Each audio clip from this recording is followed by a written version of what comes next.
Welcome to the Corf Tutorials. Today, we will show you how to select the pipe size manually and how to specify the criteria for automatic pipe sizing. Let's start again with a simple system that contains a control valve and two pipe segments. Double-click on the first pipe segment to edit. Please note the pointed change from a cross to an arrow, indicating that you are hovering over an equipment. A new dialog will appear displaying all pipe information. There are 4 tabs in this dialog, including Flows, Pipe, Miscellaneous, and Notes. Make sure that you select the Pipe tab, and you will see the material, nominal diameter, schedule, length, and options for sizing and fittings. By default, Corf assigns a preliminary size of 4 inches, schedule 40, and 100 meters length to all pipes. This can be modified on the Equipment Defaults menu, but for now let's focus on changing the size for one pipe. Click on the Nominal Diameter drop-down menu, and you will see all standard sizes for the corresponding material. Let's select 6 inches and click OK.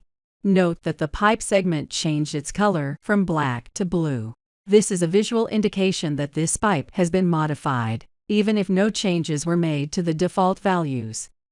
As long as the specifications meet the requirements, which can be verified in the bottom left section, we can run the hydraulic calculations. After a few iterations, Corf will stop and show a solution.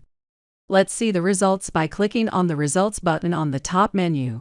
Select Flow and Pressure Drop. Then, go to the Equipment tab and select Diameter, Schedule, Length, and Equipment Pressure Drop. Click OK, and analyze the results. The first pipe, L1, with a 6 inches schedule 40, has a pressure drop of about 7 kilopascals per 100 meters. The second pipe, L2, has a pressure drop of 54 kilopascals per 100 meters. Let's assume that we have a design specification requesting a maximum pressure drop of 33 kilopascals per 100 meters. We need to update the second pipe, L2, to match this request. We have 2 options, a manual update and the automatic sizing.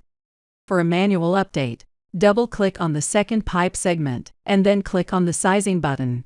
A new dialog will appear showing the sizing limits and the calculated results. Note that calculated results are only available after the first successful hydraulic run. Otherwise, they will be 0 in every field. The calculated results show the criteria for larger and smaller size. We see that a pipe of 6 inches schedule 40 has a pressure drop of 6.9 kilopascals per 100 meters, which is consistent with previous calculations for L1. Similarly, we see results for a 3-inch schedule 40 pipe which doesn't meet the sizing criteria. We could manually select different sizes from the drop-down menu and see the associated results until the criteria is satisfied, or we can let Corf to select them based on provided limits. For the automatic sizing, let's focus on the upper section of the window.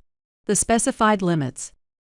Corf allows a maximum or a minimum limit to be used as sizing criteria. We can dictate values for pressure drop, velocity, and velocity coefficient. If we want to ignore any of these, we need to enter 0 instead. Let's change the pressure drop to a maximum of 33 kilopascals per 100 meters. Ignore velocity, that is, change the value to 0, and keep the velocity coefficient as it is. Click OK to return, to save the changes, and return to the previous window. Use the drop-down menu to change the nominal diameter to blank, the first option, and click OK. Note that asking Corf to size the pipe doesn't change the specifications count visible in the bottom left. Run the hydraulic simulation one more time and display the results. We can see that using our sizing limits, Corf selected a 6-inch pipe. This process can be repeated for multiple pipe segments simultaneously. Congratulations!